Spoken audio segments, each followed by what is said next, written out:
Hockey is back, ladies and gentlemen. Carl Coulange for the Sports Hit List by the fans and for the fans. We're here to talk some NHL. Let me introduce my contributors. We have Chuck. Chuck, how you doing, man? Pretty good, Carl. I'm hyped. Playoff hockey is back, and the sweat is already coming through. I'm nervous. We have Mike Phillips. Mike, I don't have a nickname for you, man. You got to come up with your own nickname for the Sports Hit List. You know how we do it here. We got nicknames. Mr. SFC. Mr. SFC. Mr. SFC. There it is. And we have Mike Sparacino, a.k.a. Jesus. Jesus, how you doing, man? Doing good. All right. So, gentlemen, we have the rest of the seeding needs to take place for who's going to make the playoffs. The top four seeds will do a round robin, but you guys are here to talk about the Eastern versus the Western Conference. Let me start with Mike Sparacino. Jesus, who do you have coming out of the Pittsburgh and Montreal Canadiens matchup? I have no doubt in my mind that Pittsburgh is going to sweep the Canadiens. The Pittsburgh Penguins are a very deep team this year. I think deeper than a lot of people realize. So Montreal doesn't have anywhere near the star power that they do, and I do not expect Carey Price to play well, especially after the way he's played the past few seasons. Chuck, do you agree? I agree with Mike, but I do have to give Carey Price credit. He's been one of the best goaltenders of our lifetime. So I think not the last 3 years. So don't worry about it. So I'll respect him enough to have him steal one game, but I think the Penguins will win in 4. Mike, Mr. SFC? I agree with Jesus on this. Carey Price over the last 3 years, he hasn't really stepped up as much as he could, especially in the playoffs. He's kind of, crapped the bed in regards to the playoff appearances. So I think Pittsburgh actually wins this. Maybe they sweep them, if not win it in 4. But I think Pittsburgh's going to handle them very well. I think it's going to be like 3-1 games. All right. On deck, we have the New York Rangers versus the Carolina Hurricanes. Chuck, who you got in this series? Well, off my comments from our last Zoom about hockey, I'm going to take the Rangers in 5. I just think the Carolina Hurricanes are too in their own heads about the Rangers. I think the Rangers will find a way to come out on top. All right. Do I even have to ask Jesus and Mr. SFC? We already know where they're rooting with this one, or no? Mike? I'm going to say this. The Rangers still are probably going to pull it out, but I'm going to be realistic with this. I think the Rangers struggle. And the reason why I say that is what I saw yesterday is if that's any indication of how the playoffs are going to be, and yes, it was an exhibition game, but they were playing on their heels all game. And that is typical Rangers hockey right now. And what worries me is they put themselves in those situations, especially shorthanded, where if Shesterkin, if Lundqvist, or whoever's in goal is not on their game, it could be a 2-0 game very quickly, especially when they're shorthanded. So I still say they win, but it all depends on whether or not they can be able to push their offense to the next level and not stay defensive all game. So you have them in 5? I have them in 5. Jesus? Okay. Believe it or not, up until a few days ago, I had the Hurricanes this entire time. But once the news came out about both Dougie Hamilton and Brett Pesce being out on Carolina's blue line, I went, all right, Rangers. That was the tipping point for me. And how many games? 5. But I do agree with Mike. I do think they're going to struggle because the second half of last night's game wasn't pretty. Okay, up next we have the Toronto Maple Leafs versus the Columbus Blue Jackets. Chuck, who you got? I'm going to take the Maple Leafs in 5, and I just say that because the games will be in Toronto, so they have a minor home ice advantage, and I think that will finally get them over the hump. Mike? I agree. Go ahead. Yeah, I agree. I think Toronto takes it. I actually have them taking it in 4.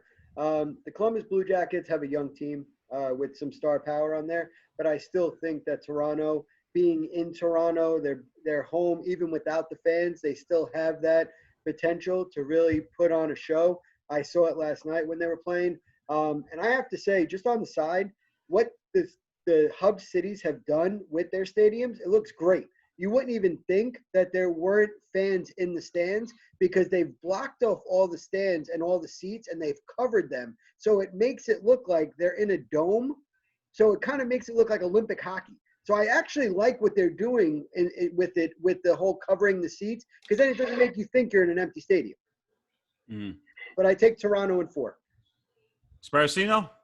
I also have Toronto, but I think it's going to be a closer series than a lot of people think. Columbus is one of the best defensive teams in the league, and the Maple Leafs are notorious, especially the last few seasons, against struggling against top defensive teams. But I think the Maple Leafs have too much star power for Columbus to shut down. So I do have them in 5, but I wouldn't be surprised if it was less than that, especially considering the Maple Leafs offense at the start of the last few seasons has just been dynamite. Alvarez. And Matthews. Now, looking at the round robin for the Eastern Conference, do you guys have any set predictions for that, or it doesn't make a difference for you? I'm gonna go with Tampa, Boston, Washington, Philly, 1 through 4, in that order. Do you guys agree with that, or is it? I actually go Boston, Washington, Tampa, Philly. I think Boston has always played well and always put themselves in a good seeding. And I think they still have that star power with a little more youth now, and I think they can actually pull out the number 1 seed. Mike? I think it should be Boston, Tampa, Philly, Washington. I wouldn't be surprised if Philly takes the 1 seed, though. Don't sleep on them. I agree with that. Do not sleep on them. I see them actually, being a Ranger fan, I could see the Flyers taking it all this year. No, they're an underdog, definitely. Don't count them out. They're a really good team. Moving along to the Western Conference. Wait, Carl. Yes. You got one more series in the East. Did I really? Carl. Yeah. I'm so We sorry. already know Yes. who your winner is for that. Yes, I'm so sorry. I apologize. No, I was saving. Carl, it's okay. It's the forgotten series anyway. It's okay. We're okay with it. I'm sorry about that. Listen, I'm new to this hockey stuff. All right, you got to forgive me here. I'm an NBA and pro wrestling guy. Forgive me. We have the Islanders versus the Florida Panthers. Carl, just know that a puck gets hit by a stick and it goes. I know that much. I know that much. I know that much. Sure. Mike, who you have in that series? Islanders versus Panthers. I got the Islanders in 4. They actually really impressed me yesterday. If their goaltending can be the way it was last night, because when the Rangers did put the pressure on with their heavy hitters, they put the pressure on. But Varlamov was amazing, and then Grease as a backup was great too. And they listen. What I saw from Brassard, that's the X factor right now. Having Brassard on the Islanders and having him dictate their power plays, there was some movement of that puck that has not been in the past. And I don't know if, Chuck, you can agree to that. But Brassard, with the puck movement, I miss him on the Rangers. So I actually take the Islanders in 4. Chuck, who you got? Mike, I'm with you 100% on that. I think the X factor is, though, the Islanders' power play. I know they went 0 for 5 last night. Their power play hasn't been good, in I don't even know how many seasons. But in the playoffs, special teams are so important. And the Islanders have a pretty solid penalty kill, but their power play needs to step up. But I do like them defensively. I think their style of play fits perfect into this type of format where they're just returning to play after a 4-month layoff. So I like the Isles in 4. Sparacino? I I also got the Isles in 4, believe it or not. Is that the first one we've all agreed the same amount of games so far? I think so. I think so. And we also can't sleep on their coaching staff. Exactly. What Trox was able to do with Washington. All right, let me get into the reasons why I picked them in 4. They're too good defensively. Florida is not a good defensive team pretty much at all. Florida's offense, you never know what you're going to get. But Bobrovsky hasn't been making the saves he should be this year, and the Islanders just a better all-around team. I say Bobrovsky steals 1 game, but that's it. I think I've covered the entire Eastern Conference, right? Yes. Okay. So now I can move on to the Western Conference. Edmonton Oilers versus the Chicago Blackhawks. Chuck, who you got? I'm going to take the Oilers in 3. And I know the Blackhawks have, some guys who have went on to win a cup, but their defense is terrible. I don't know how they're going to be able to handle a healthy McDavid and Draisaitl. So I think the Oilers are going to steamroll them on their own ice. All right. Phillips? I disagree.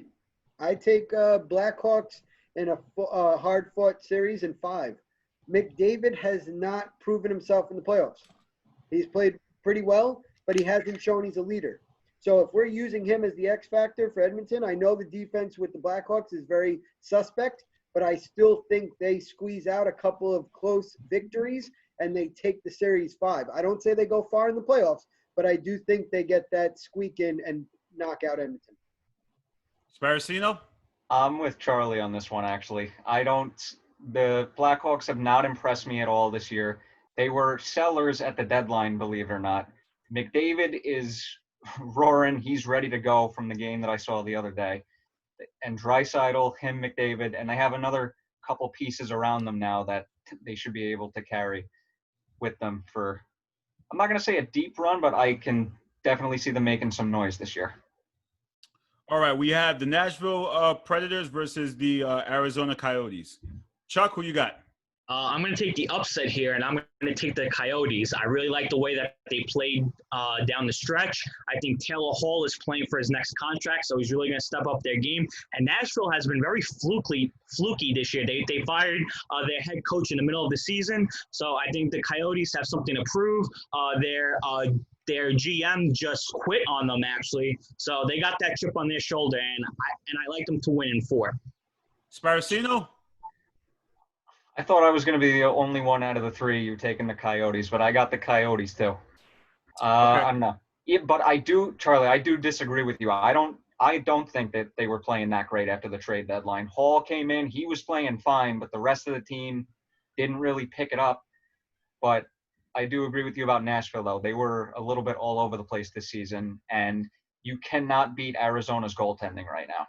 That's the main X factor for me. But you're right. Hall's playing for a contract too. They got something to prove with their GM, just walking out on them. So I got the Coyotes.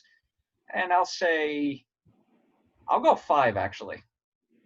All right, Mr. SFC.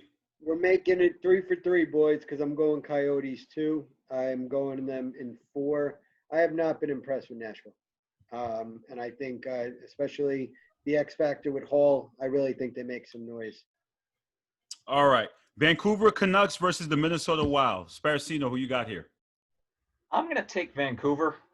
I mean, they got Brock Besser. They have Bo Horvat. They added JT Miller this season, who was fantastic for them. They got Elias Pettersson. Who does Minnesota have? They got Parise, who was having a good season. Fiala was having a good season. The rest of their offense doesn't really impress me.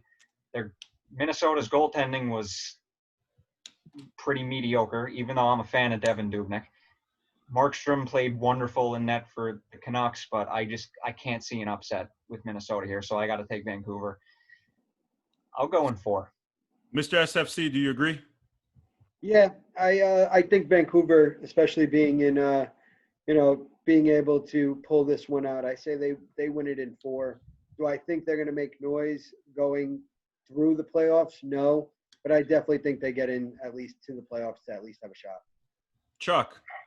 This has to be the least matchup that I'm looking forward to, and I think it's just because these are 2 teams that are just nobody. I mean, nobody on the team really stands out to me. I know that Brock Besser is coming back from an injury that he suffered just before play got suspended. So I'm actually going to go out and take Minnesota in 5. I think it's just going to be I don't know. It's going to be a boring series, to be honest. I mean, neither of these teams really impressed me, to say the least. But I'm going to take the Wild because I like Devin Dubnyk in net, and I think that he's going to come up big. I just want to add one more thing that I forgot. Vancouver also added Pearson, Toffoli, and Beagle within the last year. That's a lot of playoff experience right there. Yeah, it's definitely not going to be 2 teams that are going to be vying for the Stanley Cup, though. At least I can figure that. And to close out the Western Conference, we have the Calgary Flames versus the Winnipeg Jets. Mr. SFC, who are you taking? I say Winnipeg in 4. I'm always excited to watch Winnipeg play. They have some speed out there. I think they definitely take this over. I think they take this over the Flames in 4. Sparacino. This is the one series that I was going back and forth with the most, but I ended up picking Winnipeg just because Calgary, they're never a dependable playoff team. There was a lot of talk about Johnny Gaudreau in camp. and him not being ready. He wasn't playing with Monahan and Lindholm until the exhibition game. Something just doesn't seem right out of Calgary. And Winnipeg, with their top six and the goaltending of Connor Hellebuck that I think they're going to get, I'll take them. But the games, it could be anywhere, but I'll go 4. And Chuck. I'm going to take the Jets in 4. And as Mike said, there's too much turmoil going on in Calgary, and I think that's going to carry over to them into the playoffs. I think Winnipeg just has too much firepower for Calgary to keep up with. All right, and for the round robin for the Western Conference, Sparacino, what's your ranking here? 1 Colorado, 2 St. Louis, Dallas last, and Vegas third. Do you guys agree? Yeah, I would put Vegas number 2. I would like to apologize for going out of order there. It's I'm okay. going to go Vegas, Colorado, St. Louis, Dallas. Yeah, Mr. SFC? I go Colorado still, Vegas, Dallas being last. But I see Colorado and Vegas definitely 1-2. All right, just a quick of advice. If you guys, there's an issue in the sports hit list when it comes to gambling and money being put on the line. So I'm just going to say this now. If you guys decide for the playoffs, you're going to put your hard-earned money on the line, I have nothing to do with it if someone doesn't pay up. That's all I'm saying. Because there seems to be a roaming issue of gambling in the other contributors in the other sports, in basketball and out of the basketball and football. So I'm just putting it out there.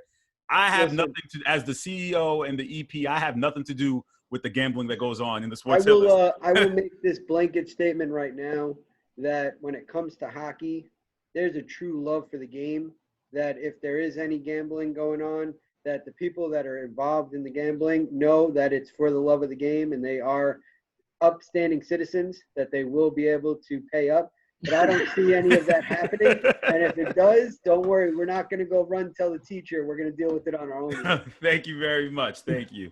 Well, please make sure you like, share, comment, subscribe, and let me know if you agree with the panel and what they have made for predictions. Hockey is back. Other sports are coming back. Please make sure you like, share, comment, subscribe to the Sports Hit List by the fans, for the fans. Also, make sure you check us out every Wednesday live on the Worldwide Sports Radio Network at 4 o'clock. Excuse me, at 4 o'clock. You guys take care. I'll talk to you soon. Hockey's better than basketball. Come see me. That's debatable. Hockey's better than basketball. Go tell that to Coach Womack. I'm sure he'll have something to say about that. He has something to say about everything. You guys take care. All right, cool. Thank you.